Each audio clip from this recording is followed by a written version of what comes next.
వీక్షకులకు స్వాగతం. నమస్కారం. ఆంధ్రప్రదేశ్ అతి మేధావుల సంఘ అధ్యక్షుడు తలసాని శ్రీనివాసరావు 2024 ఎన్నికల మీద ఈవీఎంల మీద అనుమానం ఉందంటూ చేసిన వ్యాఖ్యలు, అలాగే తన ఉనికిని కాపాడుకునే ప్రయత్నంలో పరకాల ప్రభాకర్ గారు మాట్లాడే సంచలనమైన మాటలు, రాసే వ్యాసాలు 2024 ఎన్నికల్లో నాకు అనుమానాలు ఉన్నాయంటూ ఆయన వ్యక్తపరిచిన అభిప్రాయాల మీద విశ్లేషించడానికి మనతో పాటు ఉన్నారు సీనియర్ జర్నలిస్ట్ టీవీ శ్రీనివాస్ గారు. వారిని అడిగి మరిన్ని విశేషాలు తెలుసుకుంటాం. సార్ నమస్తే.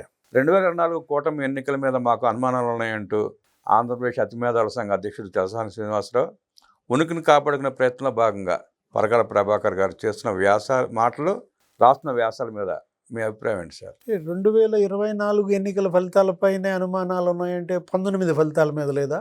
అప్పుడు వాళ్ళకి గుర్తు రాలేదండి. 2014 ఫలితాల మీద లేదా? ఇప్పుడు ఈవీఎంలు ఈ సంవత్సరమే అమల్లో కాదు కదా వచ్చింది. ఇప్పుడు ఈవీఎంలు ఈ పాలిటిక్ అమలు అవుతుంది, 30 ఏళ్ళుగా అమలు అవుతుంది. ఇప్పుడు మన్మోహన్ సింగ్ హయాం నుంచి అమలు చేస్తూనే ఉన్నారు. అంటే ఇప్పుడు ఒకటి పరకాల ప్రభాకర్ గారు నిన్న వైర్లో రాసినటువంటి ఆ విశ్లేషణ, ఆయన ఫైట్ చేస్తున్నాడు. ఏంటి, దేశవ్యాప్తంగా ఆయన పోరాటం చేస్తున్నాడు. టార్గెట్ ఎలక్షన్ కమిషనో మరి లేకపోతే టార్గెట్ బీజేపీనో, తను ఏంటి గతంలో మనం చూసాం వాయిస్ ఆఫ్ తమిళనాడు అని చెప్పి అక్కడ వినిపించాడు, లేకపోతే వాయిస్ ఆఫ్ బీహార్ ఆ స్పెషల్ ఇంటెన్సివ్ రివిజన్ ఏంటి సర్ మీద 65 లక్షల ఓట్లు అక్కడ తొలగించారు.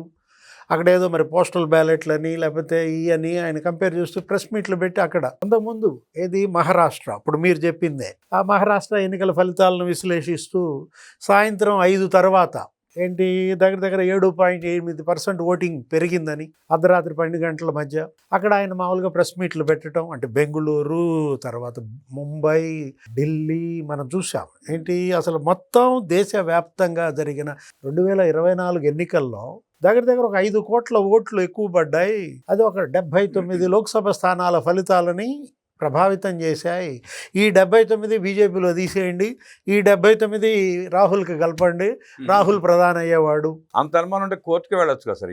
ఆయన తమిళనాడులో చెన్నైలో ఆయన ప్రెస్ మీట్లోనో మీటింగ్లోనో మాట్లాడుతూ పక్కన రామ్ కూడా ఉన్నాడు, రామ్ హిందూ ఎడిటరు. ఆయన ఏంటి అసలు ఒక డిమాండ్ కూడా చేశారు పరకాల ప్రభాకర్, మొత్తం దేశవ్యాప్తంగా అపోజిషన్ ఎంపీలందరూ రిజైన్ చేయండి అన్నాడు. ఆ మాటని ఇప్పుడు 6 నెలలు అయింది, ఒకరు చేపించలే.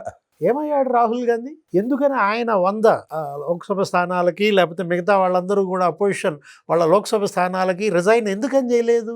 ఇందులో వాస్తవికత ఉంటే ఈ విశ్లేషణ లేకపోతే ఇది సత్యసంధత దీంట్లో ఉంటే అంటే ఇప్పుడు రాహుల్ గాంధీ కూడా మాట్లాడాడు, ప్రెస్ మీట్లు పెట్టాడు. ఆయన బెంగళూరులో ప్రెస్ మీట్ పెట్టాడు, హర్యానా ఎన్నికల గురించి మాట్లాడాడు, ఒక ఫోటోతో ఒక 100 ఓట్లు ఉన్నాయని ఏదో రకరకాలుగా చెప్పాడు. ఇవన్నీ ఒకటి. ఇక వైఎస్ఆర్ కాంగ్రెస్ పార్టీ వాళ్ళు లేకపోతే వాళ్ళ మీడియా, సోషల్ మీడియా దీన్ని అడ్డం పెట్టుకుని వైర్లో పరకాల ప్రభాకర్ చేసిన ఆర్టికల్ని అడ్డం పెట్టుకుని వీళ్ళు డిబేట్లు పెట్టడం. అసలు ఏంటి పరకాల ప్రభాకర్ గారు ఏం మాట్లాడాడు, ఏమి రాశాడు అని చూస్తే ఇప్పుడు ఇక్కడికి వచ్చేసరికి 12.5% పెరిగిందంట. ఏది ఈసీ సాయంత్రం 5 గంటలకు ప్రకటించిన ఆ పర్సంటేజ్ 68.12% అంట. అదే 4 రోజుల తర్వాత ఫైనల్ పర్సంటేజ్ ఇచ్చారంట.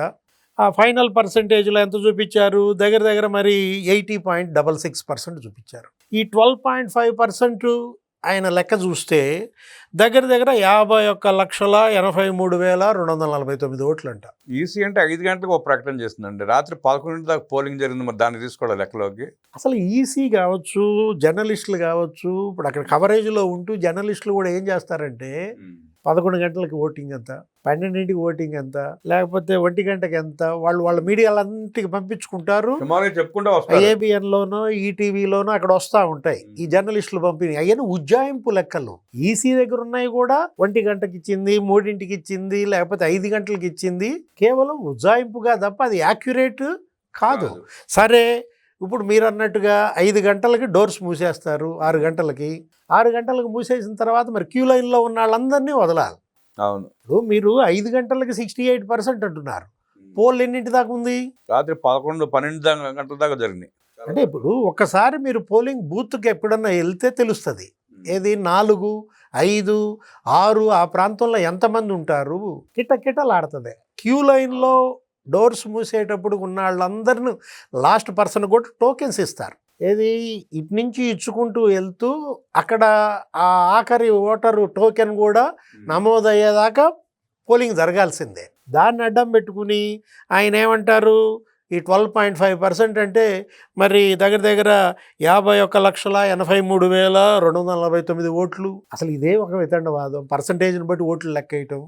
నెక్స్ట్ వాటిని 175 నియోజకవర్గాలకి పంచితే ఒక్కొక్క అసెంబ్లీకి 29,618 ఓట్లు వచ్చాయి. ఇది విశ్లేషణ అంటారా? అదే ఉనికిని కాపాడుకునే ప్రయత్నంగా ఉంది. ఆ తర్వాత ఆయన ఇంకో మాట అన్నారు, ఏంటి, సాయంత్రం 5 గంటల నుంచి 11:30 దాకా 8.38% అంత జరిగిందంట. ఇదే ఇందాక చెప్పిన 12.56%లో అది వచ్చేసరికి మరి ఆఫ్టర్ దట్ ఏది 11:30 తర్వాత పోలింగ్ కంప్లీట్ అయ్యేదాకా చూసినట్లయితే 4.16% వచ్చిందంట. అవి 3,500 బూతుల్లో జరిగిందంట. ఒక్కొక్క బూత్కి ఆయన ఒక్కొక్క గంట లెక్క తీస్తే 491 కోట్లు పడ్డాయంట. అసలు గంటకి ఎట్లా పడతాయి అంటాడు. ఏమన్నా ఈ వాదనలో హేతుకత ఉందా? దీన్ని ఏమనాలా? ఇది ఏ కాల విశ్లేషణ, అకాల విశ్లేషణ, ఆయన వాదం పరకాల విశ్లేషణ, స్వకాల విశ్లేషణ, చంద్రకాల విశ్లేషణ, జగన్ కాల విశ్లేషణ. ఆయన వితండవాదం చూస్తా అంటే ఎవరి మీద కక్ష పెట్టుకుని వ్యక్తిగతంగా మాట్లాడలేక ఇలా అనవసరమైన అసందర్భ ఆరోపణలు చేస్తున్నాం అనిపిస్తా ఉంది. ఇది ఏ కాల విశ్లేషణ అంటున్నాను నేను. దానికే జగన్ కాల విశ్లేషణ, కాల మహిమ. ఇప్పుడు మీరు విశ్లేషిస్తే 2019 ఫలితాలు ఎందుకు విశ్లేషించలేదు? ఇదే విశ్లేషణ జగన్ సీఎం అయినప్పుడు ఎందుకు చేయలేదు? దానికి దీనికి తేడా ఏంటి మీకు గుర్తుందో లేదో? అప్పుడు ఏది 2019 ఫలితాలప్పుడు కూడా సాయంత్రం 5 గంటలకు పోలైంది అంతే. ఎంత? 68%. మళ్ళీ 11:45కి లేకపోతే అసలు పోలింగ్ పూర్తయ్యేటప్పటికి లాస్ట్ పోలింగ్ పర్సంటేజ్ ఎంత? 80%. అప్పుడు 80%, ఇప్పుడు 80%. అప్పుడు 68% ఆ టైంకి, ఇప్పుడు 68% ఆ టైంకి. అంటే ఇప్పుడు ఈ విధంగా ఒక్కొక్క బూత్ లేకపోతే ఒక్కొక్క అసెంబ్లీకి 30,000 ఓట్లు గోల్మాల్ అంటే అప్పుడు 30,000 ఓట్లు గోల్మాల్ అయినట్టే కదా. ఇప్పుడు మీకు ఒక వీడియో వినిపిస్తా రామబ్రహ్మం గారు. ఏది, వీళ్ళు ఈవీఎంలను టార్గెట్ చేస్తున్నారా లేకపోతే బీజేపీని టార్గెట్ చేస్తున్నారా? బీజేపీని టార్గెట్ చేస్తే బీజేపీకి అలా సీట్లు ఎందుకు వస్తాయి? ఇంకా పెరిగే 100 సీట్లు వచ్చాయి ఎక్స్ట్రా. 80% ఆఫ్ ది జనాభా ఓట్లు వేసినారు. రికార్డ్ పోలింగ్ 80% జనాభా వెళ్ళి పోలింగ్ బూత్ లో బటన్ నొక్కినారు. బటన్ నొక్కిన తర్వాత వాళ్ళు ఏ పార్టీకి ఓటు వేశారని వీవీప్యాట్ లో వాళ్ళకి కనిపిస్తా ఉంది. వాళ్ళకి వీవీప్యాట్ లో వాళ్ళు వేసిన ఓటు, వీవీప్యాట్ లో వాళ్ళకి కనిపించే ఓటు రెండు మ్యాచ్ అయ్యాయి కాబట్టి వాళ్ళు సాటిస్ఫై అయ్యి బూత్ లో నుంచి బయటకు వచ్చారు. ఈ 80% మంది ఎవరైతే ఓటు వేశారో ఎవడు కంప్లైంట్ చేయాల, ఏ ఓటరు కూడా కంప్లైంట్ చేయాల. నేనున్నాను, వెళ్ళి నేను ఫ్యాన్ గుర్తుకు నేను నొక్కిన తర్వాత వీవీప్యాట్ లో నాకు సైకిల్ గుర్తు కనిపిస్తే నేను ఎందుకు గమ్మనుంటాను కదా. బూత్ లోనే అక్కడే నేను గొడవ చేసిండు, బూత్ లోనే వెంటనే కంప్లైంట్ లాంచ్ చేసిండు, బూత్ లోనే అని చేసిండు కదా. అట్లా ఏ పార్టీకి ఎవరన్నా కానీ ఇలా ఓటేసిన తర్వాత వీవీప్యాట్ లో వేరే పార్టీకి ఓటేసినట్టుగా ఎవరికి కనిపించలేదు కాబట్టి 80% మంది జనాభా ఓట్లు వేసిన ప్రతి ఒక్కరూ సాటిస్ఫై అయ్యి ఎటువంటి బూత్ లో కానీ, బూత్ లో కంప్లైంట్ ఇవ్వడం కానీ, పోలింగ్ ఆఫీసర్ దగ్గర కంప్లైంట్ ఇవ్వడం కానీ ఎటువంటి ఎక్కడ జరగల. జగన్ రెడ్డి పార్టీ కూడా పరకాల ప్రభావం తెలియదు అనుకోవాలి. అంటే ఇప్పుడు ఎన్నికల ఫలితాలు వచ్చి 2 ఏళ్ళు అవుతున్న తర్వాత ఈ విధమైన విశ్లేషణ చేయడం ఏంటి పరకాల గారు? ఇది ధర్మమా అని అడుగుతున్నా. ఇప్పుడు జగన్మోహన్ రెడ్డి, ఇప్పుడు ఆయన వాయిసే మీకు వినిపించాను కదా.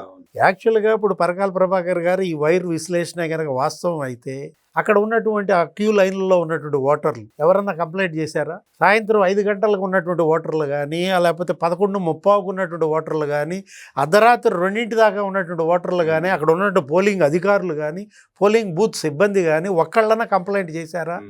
మరి ఈ డ్రామాలేంటి, ఈ సినిమాలేంటి? ఇప్పుడు ఈయన ఆరోపిస్తున్నాడు, ఇట్లా మాట్లాడుతున్నాడు. ఆ రోజు ఎలక్షన్ కమిషనర్గా ఉంది ఎల్వి సుబ్రహ్మణ్యం గారు అనుకుంటా, ఆయనే కదా 2024 ఎన్నికలప్పుడు ఎల్వి సుబ్రహ్మణ్యం గారు ఎలక్షన్ కమిషనర్. ఆయన దగ్గర తన సందేహాలు తీర్చుకోవచ్చు, ఆయనకి బాగానే పరిచయం ఉన్నట్టుందిగా. అంటే ఒకటి, ఇక్కడ జగన్మోహన్ రెడ్డి అయినా చంద్రబాబు అయినా ఇవాళ ఈవీఎంలని టార్గెట్ చేస్తుంటే ఇప్పుడు ఒకటి మనం చూడాల్సింది, మీరు గెలిస్తే ఈవీఎంలు ముద్దా, మీరు ఓడిపోతే ఈవీఎంలు వద్దా? అంటే మీరు ఇప్పుడు ఆడలేక మధ్యలోడా? అట్టాగా ఉంది ఇప్పుడు. వాళ్ళ పరకాల ప్రభాకర్ గారు లేవనెత్తేటువంటి ఈ ప్రశ్నలకు సమాధానం చెప్పాల్సింది వాళ్ళ ఆవిడే.